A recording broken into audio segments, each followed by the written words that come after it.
ఒక్క దెబ్బకి రెండు పిట్టలు అంటారు కదా. ఒక్క రోజులో జగన్కి రెండు ఎదురు దెబ్బలు. ఒకటి మోపిదేవి వెంకటరమణ. ఒకప్పుడు జగన్ కోసం రాజీనామా చేసినవాడు, జగన్ కోసం జైలుకి కూడా వెళ్ళినవాడు. అదే మోపిదేవి వెంకటరమణ ప్రత్యక్ష ఎన్నికల్లో ఓటమి పాలైన శాసన మండలిలో స్థానం కల్పించి మంత్రి పదవి ఇచ్చాడు జగన్మోహన్ రెడ్డి ముఖ్యమంత్రి అయ్యాక. అక్కడ టర్మ్ అయిపోతున్నటువంటి సందర్భంలో ఏకంగా రాజ్యసభ సభ్యత్వం ఇచ్చినటువంటి పరిస్థితి.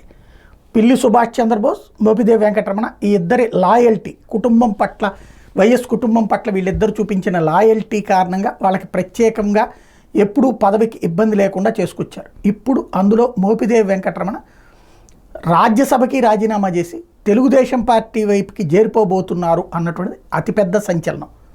అంటే తద్వారా రేపు ఆయన తెలుగుదేశంకి ఆ సీట్ ఇచ్చేసినట్టు.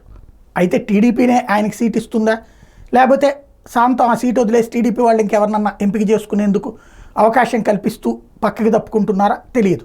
ఎందుకంటే పదవి లేనివాడు రాజీనామా చేయడం వేరు, పదవిలో ఉన్నవాడు రాజీనామా చేయడం అన్నటువంటి ఇక్కడ అత్యంత ముఖ్యమైనటువంటి అంశం. రెండవది పోతుల సునీత, ఆమె పదవిలో ఉంది, ఎమ్మెల్సీ.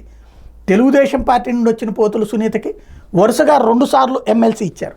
అట్లాంటి సునీత రెండిటికి, అటు పార్టీ పదవికి ఇటు పక్కన ఎమ్మెల్సీకి రెండిటికి రాజీనామా చేయటం. వైఎస్ఆర్ కాంగ్రెస్ పార్టీని నమ్ముకుని ఉన్న వాళ్ళని కాకుండా బయట నుంచి వచ్చిన పోతుల సునీతకి ఇస్తే ఆమె కాస్త పార్టీకి సాధించి పెట్టిందేం లేదు, కానీ చివరికి ఇప్పుడు తెలుగుదేశం గూటికి చేరుతోంది, రాజీనామా పర్వం అందుకుంది. దీంతో 2 షాక్లు ఒక్క రోజులో అయింది జగన్మోహన్ రెడ్డికి.